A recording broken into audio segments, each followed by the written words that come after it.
right? And today we're going to be talking about, once again, Elon Musk and this interview he had and the stuff he said that offended people. Like I said before on the news and stuff, you get small clips of this interview and all of it's talking negative about Elon Musk. And so I just want to, play it and tell the truth. So this is part two of the interview. And we're going to get into it. We're going to see pretty much more of Elon Musk's personality, what he plans to do with his companies, and how he feels about the people with money and power that can't relate to him on his level, which what this is all truly about. So let's get into it. Talking about power and influence, and I'm saying what I care about is the reality of goodness, not the perception of it. And what I see all over the place is people who care about looking good while doing evil. Now, this is where I left off at, and this man, by saying those those few little words he just said, looking good while doing evil, is enough to tell me he is a man of God. He sees evil for what it is. Most people don't. I constantly see the same thing, but I don't phrase it in that way. But what he's trying to say is trying to give a false perception, like a wolf in sheep's clothing. And so with me, what I see when it comes to evil is, I don't know how to explain it, throwing a bunch of random thoughts and confusion to try to throw you off, to manipulate you into believing something that's a false lifestyle. And there's way more things that's evil and wicked in the world. And there's actually a difference between wicked and evil. You might not believe it, but there is.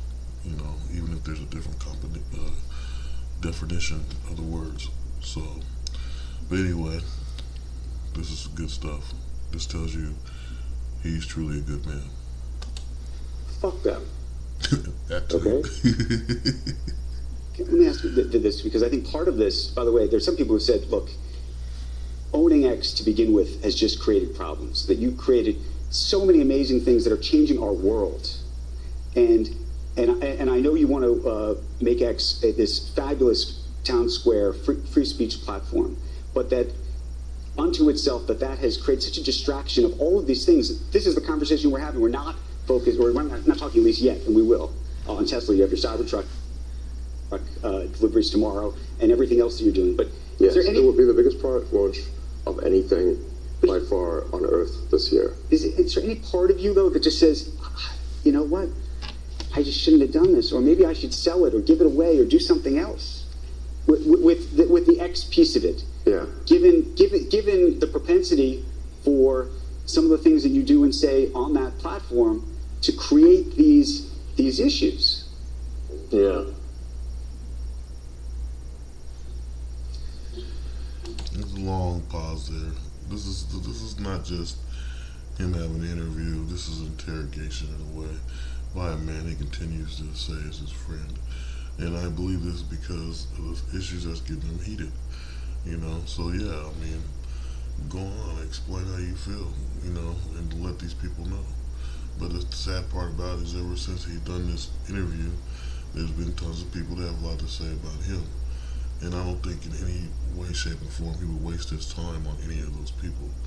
So Elon Musk is in his own, how can I say this, hierarchy when it comes to his knowledge and wealth. A lot more different than other people that are all a similar path being wealthy. And maybe it's a hidden agenda that they have, where they plan to do things only for them to benefit the wealthy and to keep them wealthy.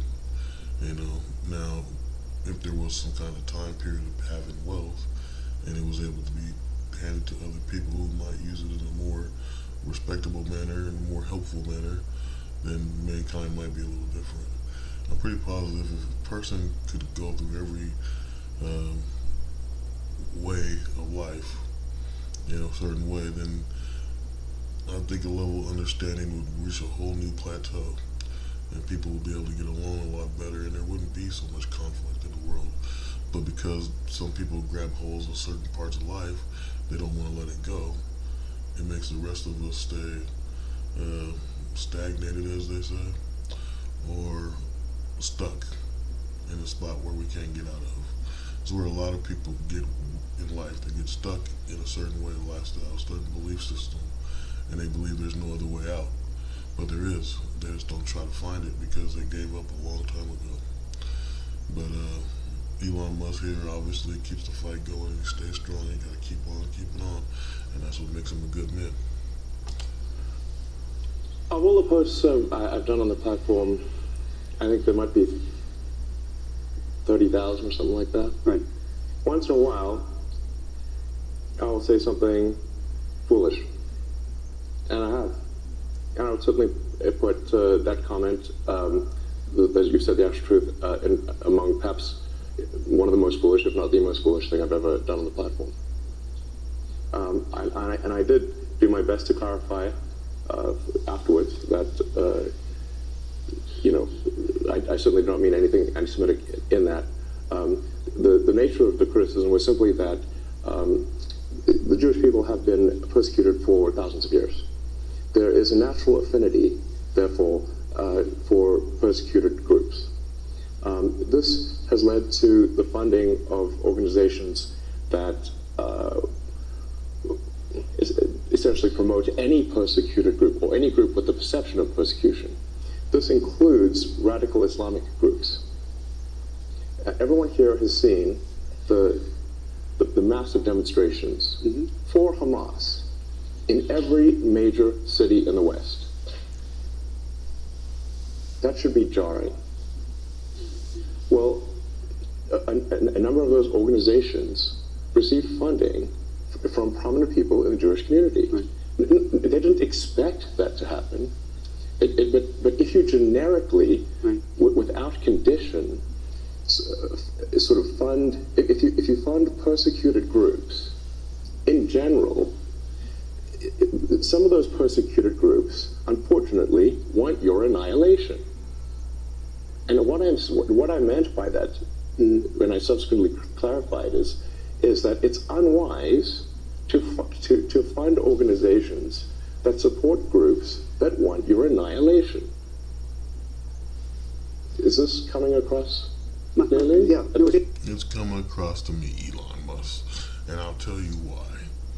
Too many people support groups that want your annihilation, your death, your destruction. And the reason why I say this, and I agree with him with this conversation, is because there's people constantly funding corporations, organizations, and certain groups of people who don't have our best interests at hand. And so what he's trying to say here, and I'll give you an example really quick here. So the thing is, like, let's say, for instance, let's go back years ago with Jared and Subway and how the guy was really running around grooming kids and taking photos and all that sick stuff. Well, if you're supporting someone like this by going to their organization that keeps them wealthy to be able to do this form of manipulation and nasty stuff, then you are supporting someone that's destructive and evil and wicked at heart. And so that's what he's trying to say. And I'm just using that whole Jared Subway thing as a thing. But, or I don't know how to explain it, but that's the most logical sense. So it's like, for instance, like, let's say, I don't know, let's say there was like a rap star or something, and they're known for, the main thing you always hear with celebrities of any kind is that they're always some kind of sexual offense towards some woman or some child. But let's take all that crap out of the scenario. Let's say there's a rapper or something who actually works with a serial killer to find elderly people and kill them. Would you still listen to their music? A lot of die-hard fans would, because this is what they do. There wouldn't be such term as groupies and roadies and stuff like that, because these are people that are actually worshipers of the band. They love that band. Whatever the hell happens, they're there. Or rapper or whatever, So, yes, there's people right now who have a problem with, Kanye, but they like Kanye. And there's people who hate Puff Diddy, but they like Puff Diddy. And then there's just all these things that said bad about them, but they still like them. They're never gonna stop liking them. So I mean, this is just the reality of it. Supporting things, regardless of what happens to them, even though they're promoting things that are the ultimate destruction for most people. It's really wicked and really demented and sad, but there's always someone that wants to follow someone of wealth and power. That's just my opinion. My question to you, though, I think logically this makes a lot of sense. is there any part of you, I mean, just tell me what happens, though, when once all this happens? Let's say you fund a group, and that group supports Hamas, who wants you to die. Perhaps you should not fund them. Right. But you do. Thank you. You just made a good point. See, it's just like what I said. He just made it simplified, though. He used the whole war as a way to explain it. You support a group that supports Hamas, or you're funding a group that supports Hamas, and then they're going in and they're kidnapping people and causing chaos. So you're supporting evil. This is a good concept. It's not really and yes, this is moral high ground, so you got to think about it. What he's talking about is good versus evil. And he's also using the fact that we're in a technological age as ways you can use it in the right way and ways you can use it in the wrong way. And so this man is making sense right now on this stage.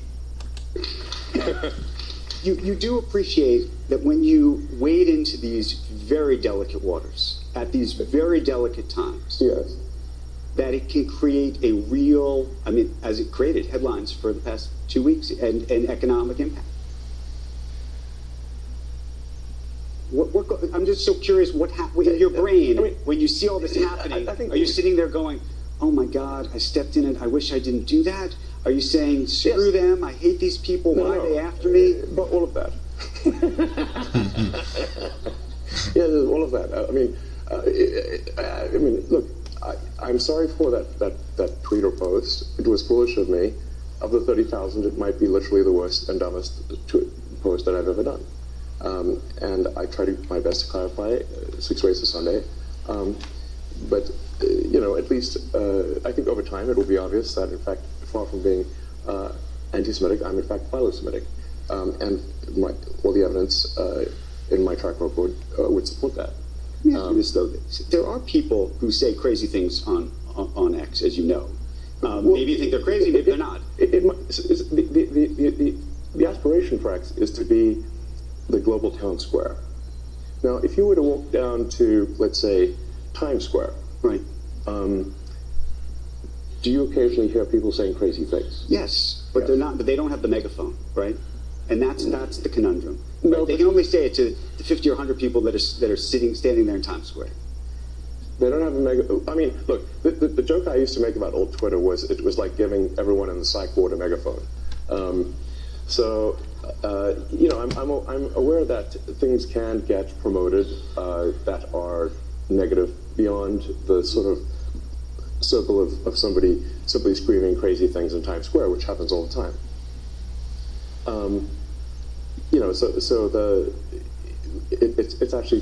It's pretty rare for something, frankly, that is hateful to be promoted. It's not that it never happens, but it's fairly rare. I would encourage people to look at, for those that use the system, when you look at the feed that you receive, how often is it hateful, and over time has it gotten more or less hateful? And I would say that if you look at the X platform today versus a year ago, I think it is actually much better. I mean, what is your personal experience? Are you surprised? So my personal opinion on X, and this is a good thing that he's talking about it, and this is what I like, is that he can even talk about his own work and stuff. So the changes he made to Twitter, like I said before in the first episode, is that they were too busy kicking people off the platform, trying to stop them from saying things they want to say. I guess what he's trying to get at when he's talking about Times Square, and he said it's like a city council, they want people to have a voice in what is being said in their life, whether it be something in their personal life, something to do with their business life, or anything that has to do with the government or society altogether. And with that being said, it's a good thing, and that's what most of these platforms should be about. But the part where, you know, I don't know, you get your own feed, like he says, your own type of things, and depending on what you research, you get more of that popping up on your thing too in X. So it's like, but I went on X and I put all the stuff I thought was cool, certain things from YouTube, literature, movies, and yet what I get on Twitch or X is a whole bunch of stupid stuff that's not really what I'm into. But the whole thing about it is I get his point. The problem with it, what he's talking about, and what this other guy is asking of him, is the fact that what he wrote down offended people, and everybody was into it. Well, everybody wouldn't be into it if he wasn't wealthy, and he wasn't creating these companies. And so they're worried about, they want to get into his business, and they're worried about what he's going to say that might offend them, or they're poking holes to try to find a way, some kind of leverage against him based off of things he said. Because let's face it, this is what they do nowadays. They try to have leverage, try to have things to stop you from saying things you need to say. And so that's the main thing, because I can type crap on my ex right now and no one gives a damn. I literally do it. I don't get no comments, no remarks. But if I pop one of these episodes on, then yes, someone will like it or give it a heart or whatever. And yeah, but let's be honest, this man has big power. And a man of power is always going to be talked about in some kind of way. And so that's the main issue here. It has nothing to do with everyone that uses X or how they use it. It has to do with how famous and wealthy people use it. If the famous and wealthy people use it a certain way, it will always be looked upon, and mostly trying to be looked upon in a negative way, because that's what they're looking for. I'm just curious. You use this? I use the platform religiously. I So you would admit to notice. being an addict, You would and I notice. use the For You, and I will say now the problem is, because I'm a journalist, I go looking for stuff. Well, that's not I'm just saying. And boom, right there, he made it clear exactly what I was saying. He's a journalist, so he's going on there and he's looking for stuff, which means he's going on there looking for negative stuff. And it's like, if I went back and I wrote on, let's say I wrote on X, and I said, okay, I robbed a bank, and at the same time, I beat the hell up a guy that was on drugs outside, and I walked up to a random girl and grabbed her boob and said, "What's happening, mama?" And I wrote all that on X. No one's gonna give a damn about what I wrote. But because Elon Musk is wealthy, like I'm saying, if you're wealthy and you're into celebrities and all this, they're gonna care more about what that man is saying compared to my crazy random my random acts of running around terrorizing or being stupid in the middle of the day. And so, yeah, that's the main thing. Yes, the media and stuff is always trying to drop the hammer down on people with power. And it's wrong in a way, because no one man should have more power and more attention than the rest of us. There should be a way all men can succeed and become successful, wealthy, and men of well intentions. And this is just the honest to God truth. And because I also think the algorithm for me personally, because I'm looking for stuff, also is feeding me other things. This is actually a challenge in that, like sometimes people will say, like, why is it showing me, a post from this person that I hate? And we're like, well, did you interact a lot with this person that you hate? Well, yes. Well, therefore it thinks that you want to interact more with this person that you hate. That's like a reasonable, Let me ask this. You kind of want to have an argument. When you tweet, Yeah. do you ever post? Let's say post. When you post, I mean, listen, I'm open. If anyone can come up with a better word, that would be great. when you post though, But the least bad word I can think of is post. when you He doesn't like the fact that it is called tweet, or that it was tweet from Twitter. And originally, I didn't understand that shit either. And it just sounded so stupid. And plus, like I said, I hate Tweety Bird, so it didn't make sense that you're calling it, it's just so crazy, Twitter, and that tweet, and whatever. But I understand that he owns a company now. He wants it to be referred to as X, and he wants it to be post. That makes sense. Post though, are you trying to rile up either a base or an audience? Do you recognize the power you have in that? And also, by the way, not just rile up one version of side of it, but also rile down, which is to say, as I said, there are people who are demonstrably anti-Semitic on the site. Who I get Jew boy things and all sorts of things that come my way. Hey, for a while they thought I was Jewish, so they would, I'd get it too. But no. But the question is, my name is Super Jewish. Do you ever think to yourself, you know what? I'm going to go online and I'm going to say, these people, I condemn these people that are on my site saying these things. Because I have. You say I've condemned anti-Semitism, but do you ever go? Yeah, I said I condemn. I literally posted I condemn anti-Semitism in all its forms. Like that is a literal, I believe, literal post that I made. This is funny. Look on his face is even funnier. But the thing about it is they're steady trying to hammer it down something.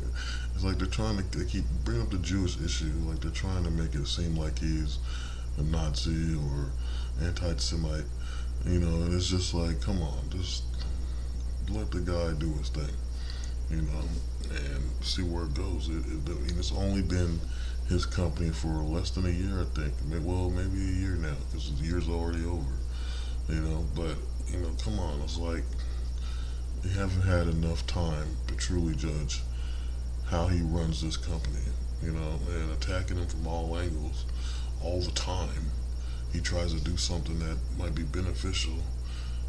It's just going to ultimately tear at him after a while. That's why he's already on stage talking about fuck them and fuck this. Because, well, they're giving him no other options. So, yeah. I mean, I'm like, listen, if I can get out the thesaurus if you, and we could, let me ask you a different question. You compose it, I'll post it. Okay, let me ask you this. You were on a podcast about a month ago, and you said something that struck me, and it struck me as accurate. Came out of your mouth, so hopefully it is. But I'm hoping we go deep on this. Just because it came out of my mouth does not mean it's true. No, but you said my mind is a storm. I don't think most people would want to be me. They may think they want to be me, but they don't know. They don't understand. What did you mean by that? What was your mind being a storm? And I think it. I mean, I have known you for quite some time. I think it is a bit of a storm. Yes. Yeah. I mean, in as much as a weather metaphor makes sense, my mind often feels like a very wild storm. I mean, I have a fountain of ideas. I mean, I have more ideas than I could possibly execute. So I have no shortage of ideas. Innovation is not the problem. Execution is the problem. I got the same damn problem. It's like my mind is constantly thinking of creating something, some different way of going around something. Even when I'm in a certain situation that's put before me that was not by my own means, it's still thinking where I can't stop my brain from functioning, even in conversation, analyzing as well as react, and then at the same time while I'm reacting, I'm thinking about how the repercussions of my reactions will be towards the people that I'm talking to.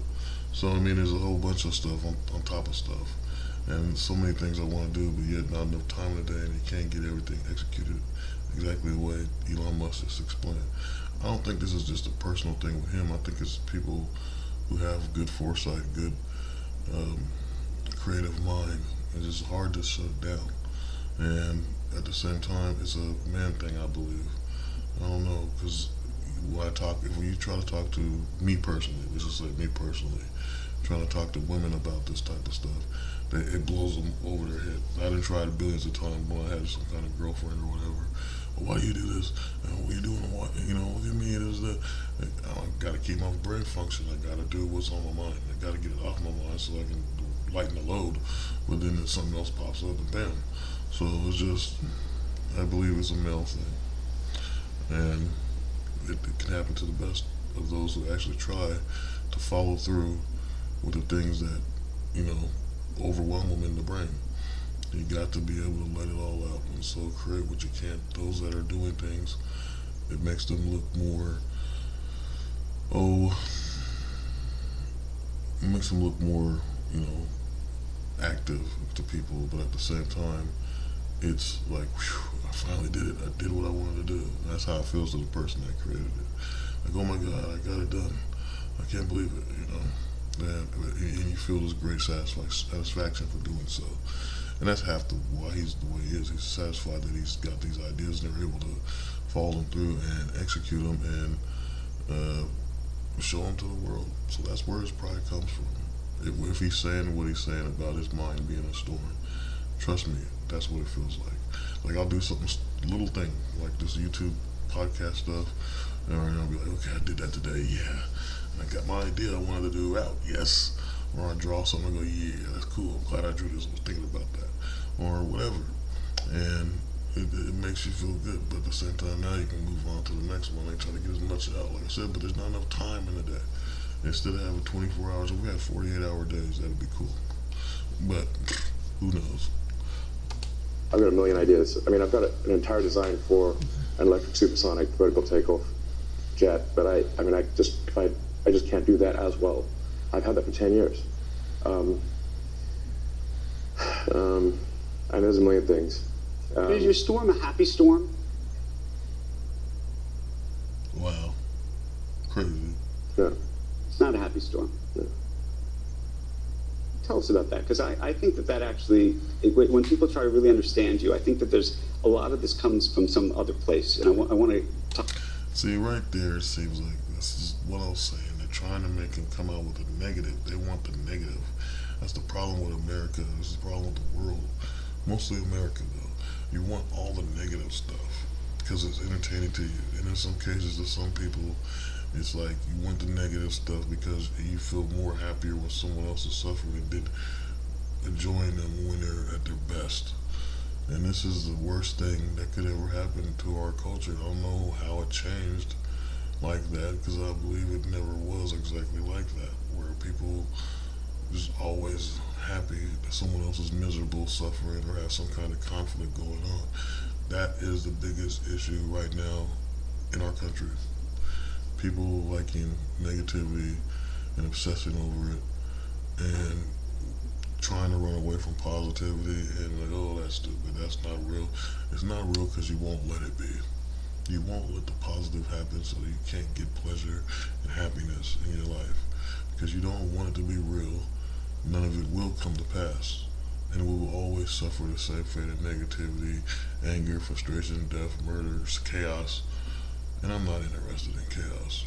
So it's something where people who think these ways and feel these ways need to find their own outlets and exit themselves out of just out of people's lives and out of the situations that they put themselves in. Talk about that. What do you think that is?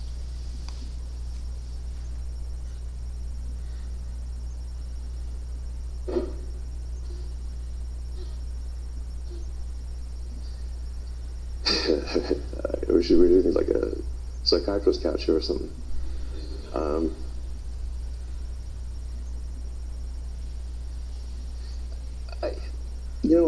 I think to some degree I was born this way, and then it was amplified by a difficult childhood, frankly.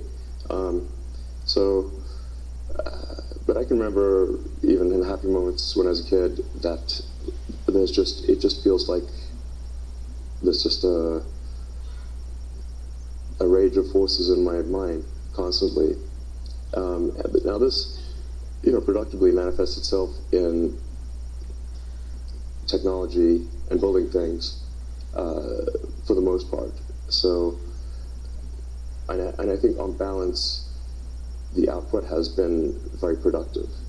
I think the results, as we discussed earlier with SpaceX, Tesla, PayPal, which is still going today. The first internet company that I started, in fact, the first internet company I started, Zip2, was funded by a New York Times company, Hearst Knight Ridder, and we wrote some of the software for the New York Times website, and we helped bring online several hundred newspapers that previously were only in print. Now this is in the 90s, which at this point is like like a grandpa, basically. You know, the 90s and internet feels like a Precambrian era when there were only sponges. So, anyway, so, you know, I feel like a lot of productive things have been done. And you can also look at Tesla as being sort of many companies in one. Like our supercharging network is, if the Tesla supercharging network were its own company, it would be a Fortune 500 company by itself. Just the supercharging system. We also make the cells. We build the power electronics and the powertrain from scratch. We have the most innovative structural design, the largest castings ever used. We have the best manufacturing technology at Tesla, better manufacturing technology than companies that have been doing it for 100 years. So cut him off real quick there, even though what he's explaining is his companies. Touch on what he's saying when he's talking about the negative thoughts in his mind and how they're always been his angry force, and he's putting it to technology and making positive things. This is how you channel that type of aggression. You focus on something that's more positive and put your energy there. You channel your negativity into something positive and create something good. You know, it's kind of like that song in Deadpool, or the one that Celine Dion sung, you know, make roses come out of ashes, you know what I'm saying? So it's like, what he's saying is, he took all that and he was able to put it into something. But then he started talking about his business and going on about Tesla, and this is the part where my second part of what I'm saying. Tesla's a fine car, except for one damn thing. I hate that there's no freaking regular ass doorknobs. I mean, like door handles. It's just like you gotta press a button and then you're trying to get out the car, and it doesn't make any sense. That part drives me nuts. So it's a good car. Just put real damn door handles on it. That's all I gotta say about the Tesla. Because it drives me crazy. Then when you get out, you gotta press a button, and the button rolls the window down and opens the door at the same time. It makes no sense. Or at least every time I've tried to get out of one of those things. So yeah, and you know, it's just when you got trying to say this in a certain way.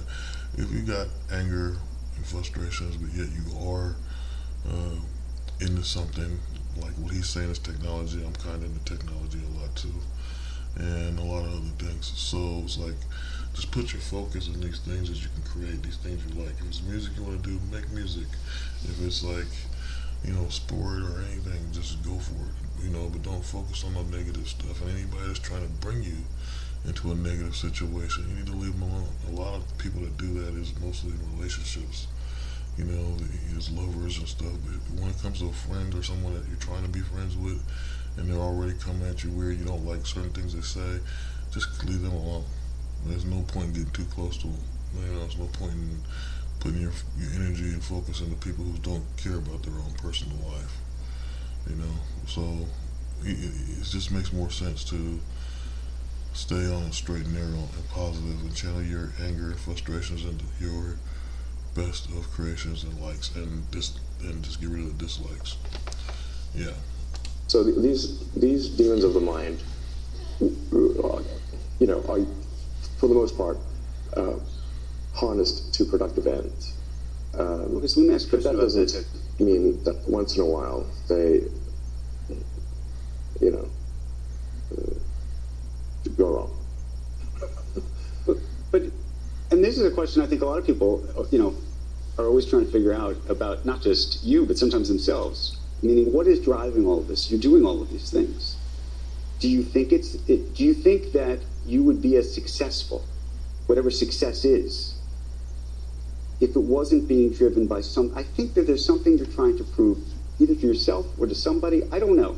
We're all trying to prove something. Maybe I'm trying to prove it to my mother. I don't know. No. If I were to describe my philosophy, it is a philosophy of curiosity. I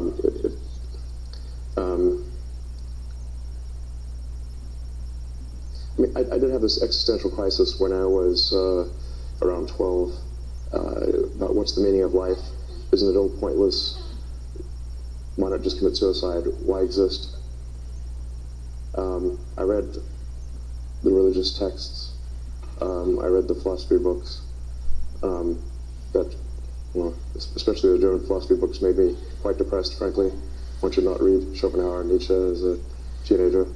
But then I read Douglas Adams' Hitchhiker's Guide to the Galaxy, which is a book on philosophy in the form of humor. And the point that Adams was making there was that we don't actually know what questions to ask. That's why he said that, the answer is 42. Like, basically, Earth's a giant computer, and he came up with the answer 42. But then to actually figure out what the question is, that's the actual hard part.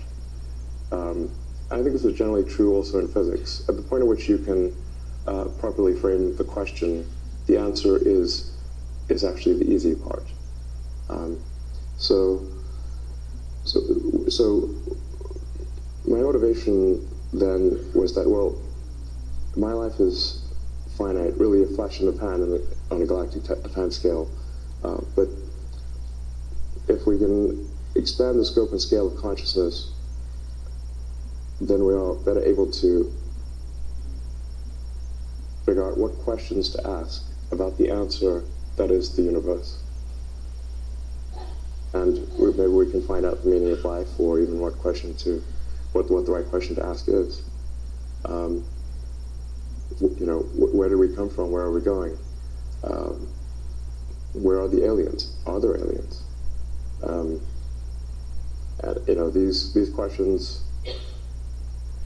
And is there new physics to discover, or is this because there seems to be some real questions around dark matter and dark energy, and so the purpose of SpaceX is to extend life beyond Earth on a sustained basis, so that we can at least pass one of the Fermi great filters, which is that of being a single planet civilization. If we are a single planet civilization, then we are simply waiting around for some extinction event, whether that is man-made or natural. But if you're a single planet civilization, eventually you will something will happen to that planet and you will die. If you're a multi-planet civilization, you will live much longer. Also, a multi-planet civilization that's the natural stepping stone to being a multi-stellar civilization and being out there among the stars. So now this, I think, has two. This is not simply a defensive motivation, but it is also one where that gives meaning. Man's search for meaning. Can I ask you, I have to say, I'm so interested. Kind of glad I'm watching this, because it's kind of weird. It's like watching someone else with my type of mindset in a way, because that's how it starts. I'll start talking about something I'm interested in, and it leads into something I want to create or do. And this is what it was. He was talking about Hitchhiker's Guide to the Galaxy, and I understood that 42 thing. He was talking about the answer to life is 42, and and so forth. But anyway, yeah, it's so odd, and then he's going off into something he likes and how he came up with the idea for that. I got the same thing with botany, and this plant thing I got, this greenhouse plant I got, it was supposed to be my plant of growing Eden and stuff, and so I get into what he's talking about. And at the same time, when he's talking about expanding the human race outside of Earth, I truly agree with that in so many ways, because not just the fact that he's right about a one-planet civilization ultimately waiting for its demise, but it just makes more sense. It makes sense in the fact that we have so many people here, and we already know the issue, okay? Oh, there's blacks, there's whites, there's Mexicans. They always fight over this race crap or some ancient battle that happened thousands of years ago, and some culture don't like the other culture because of that. Or some nonsense. All the problems will be eliminated real quick if we all had our own planets, individual planets, and not just by race, but by belief systems and lifestyles, like the Renaissance Fair. You have Renaissance fairs. Well, why not have a planet where all the Renaissance Fair people can be at and make it look medieval, and let it be a medieval planet, or someone that just like the 20s and stuff, like gangster stuff from the 20s, like during The Godfather. Why not give them their own planet? There's so many things you could do to restart a civilization on a planet that is habitable for humans. Okay, that has oxygen, water, plant life. Able to sustain life. That would make it way more interesting. On top of the fact that each planet would already have its own elements and minerals that separates it from Earth, but basically has the same structures and the same periodic table in a way. Maybe some things are higher on a certain scale on this periodic table, whichever planet it is, that would make it different than Earth in ways.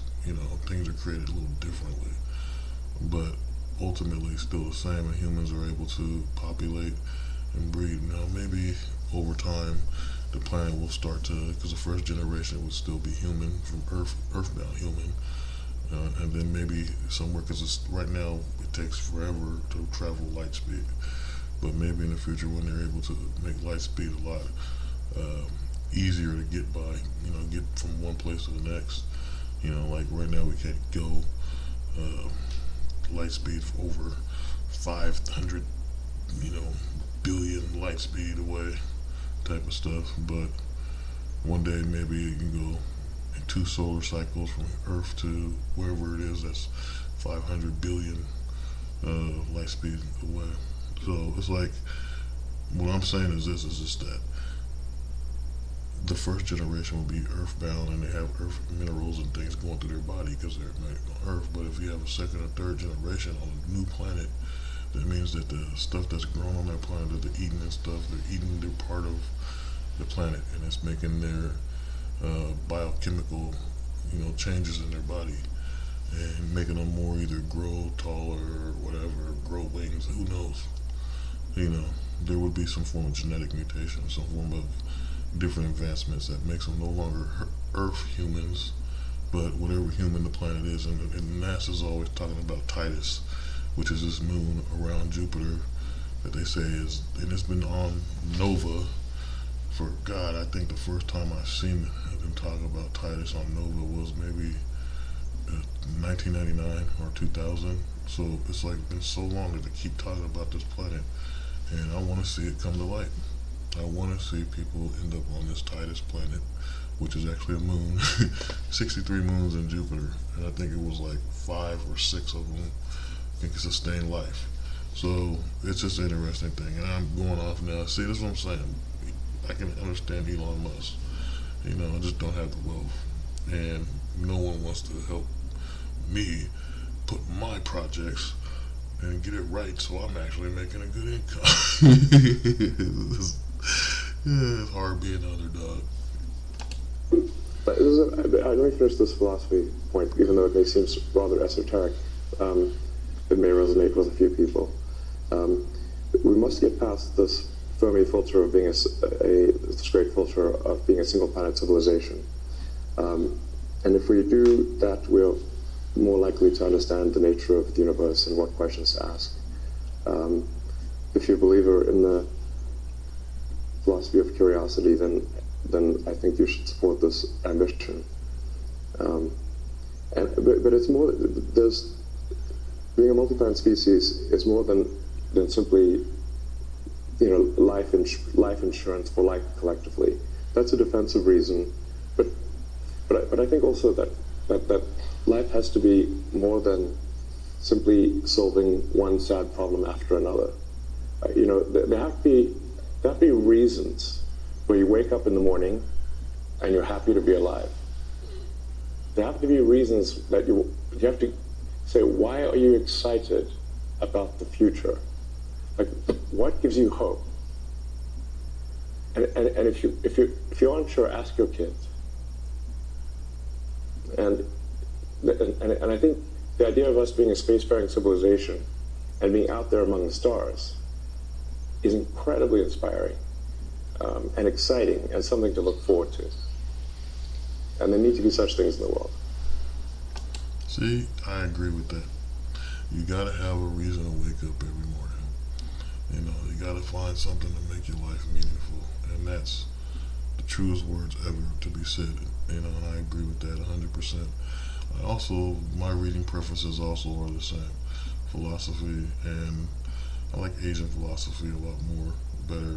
Sun Tzu, which is the art of war, and I also like Lao Tzu, which is Taoism, and which I've read multiple times. Buddhism is also a form of philosophy that's pretty good. But once again, that's to me is the same as most religious texts that I read, the Bible and multiple other ones. So I just find it more comfortable and easy and something to make you ponder. So it's a real comfortability read for me than anything else. But it makes me, like he's saying, ask questions about the verse and humanity. So I believe this is why he's got that mindset.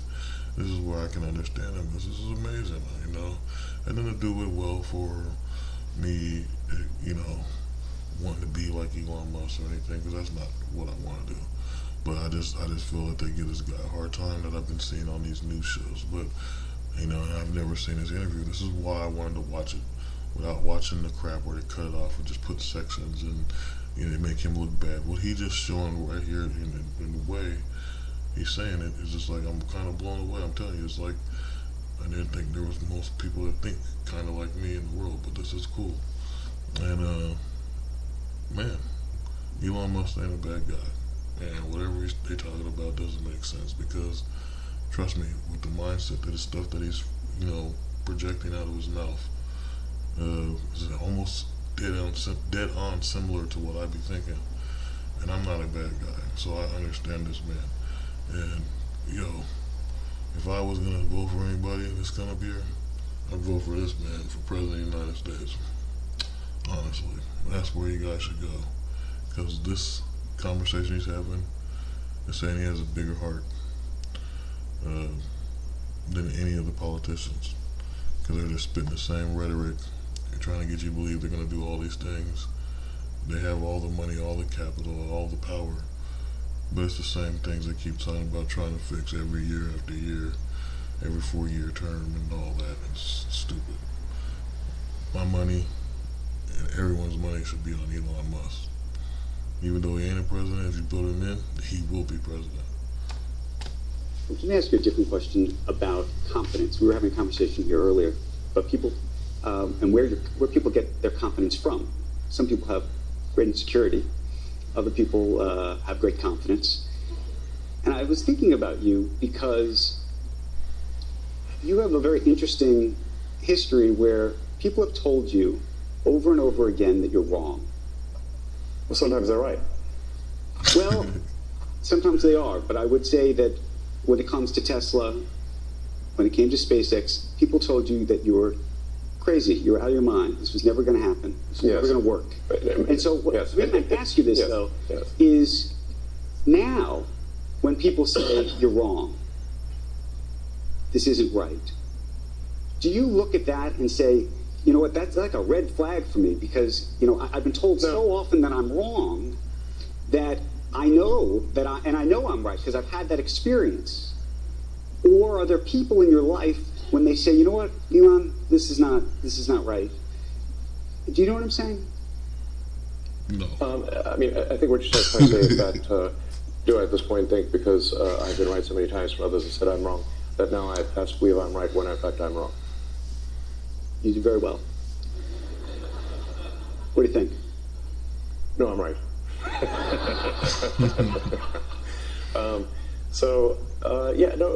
Look, here's the thing. Physics is unforgiving. Physics is unforgiving. So, I have, these various little sayings that I've come up with, that physics is the law and everything else is a recommendation. Right. In the sense that you can break any law made by humans, but try breaking a law made by physics. That's much more difficult. So if you are wrong and persist in being wrong, the rockets will blow up and the cars will fail. So this is, we're not trying to just figure out what flavor of ice cream is the best flavor of ice cream. If there's 1,000 things that can happen on a rocket flight, and only one of them gets the rocket to orbit. And so being wrong results in failure when dealing with physical objects. But that's the interesting part. So now you've built these great companies that physically, the physics of them are enormously successful. So successful, arguably, that you have leverage over everybody else, right? Nobody else can do Starlink. Nobody else can get nobody else can get the rockets in space yet. Amazon and Jeff Bezos are trying, but they haven't yet. I hope he does. You hope he does? Yeah. I mean, I think, but I actually agree with a lot of Jeff's motivations. I mean, I think, he's, and so let me put it this way: if there was a button I could press that would delete Blue Origin, I wouldn't press it. So I think it's good that he's spending money on making rockets too. It's just perhaps he spend more time on it, but it's up to him. I should make a point here. So nothing any of my companies have done has been to stifle competition. In fact, we've done the opposite. So at Tesla, we have open sourced our patents. Anyone can use our patents for free. How many companies do you know who've done that? Can you name one? I can't. Right there, that's even more proof that he's a good man. Because now he's saying that they have open source patterns, which means there's no copyright involved. Anybody can take the pretty much blueprints to a Tesla and create their own Tesla, can create their own SpaceX program, whatever. That's just a crazy concept to people. But this is the type of wealthy person that is needed for America, needed for the world right now. This is the type of person I've been talking about forever on this podcast. Is a person that wants to share and help, knowing they got wealth, knowing they ain't gonna worry about losing it because they can make it anytime they want, but willing to share something with the people. And if the sharing the blueprints to the Tesla is what they did, then there should be more car companies making something similar, even one that's similar with gas emissions. So it's just like our carbon emissions. So this is just a good thing. So it's just like, I'm gonna say this: don't believe everything you hear on the news. Don't believe everything you hear in the world. There's more to people than just some little clip. And trust me, I've seen things. They used to do a news show when I was a teenager. It was a teenage thing for high school. And then, you'd edit out a whole bunch of crap. And you miss a whole bunch of things. But if you watch the news, they'll pinpoint on certain things to make something look like there's something going on when it's really not. The truth isn't truly there. It's like the X-Files. The truth is out there. The truth ain't there in the news, but it's out there somewhere. And he's making it very well known that he celebrates and appreciates creation. So he's supportive to anybody else with a creative mind and outlet. That's a good thing. He's talking about Jeff Bezos and how he thinks his rocket ship thing is cool. In a way it is. He got William Shatner in space, and that's what I thought was cool. But, Kirk in a ship going up, it makes sense. Captain Kirk, the original Captain Kirk. So, anyway, I'm gonna wrap this episode up. This is, more Elon Musk later, third episode, but right now this was the second episode. And pretty much, the question is, what's morally right, what's wrong? I don't see anything this man is saying is wrong. I see the thing that's wrong is how people have made this guy look bad. Because from what I'm hearing right now, the reason why they're making him look bad is he's telling it like it is. He's saying the right things that needs to be said in humanity to fix and make a change for the benefit of all mankind. So we can move steadily forward, not just as people, but as people and men of science. My God, it's beautiful. Ignore everything they say bad about Elon Musk and just respect the man and listen. You might learn something. And with that all being said, this is Moral High Ground. Peace be with you all. Blessings upon you always. Good holiday season to you all. and bah humbug. Till next time. Peace.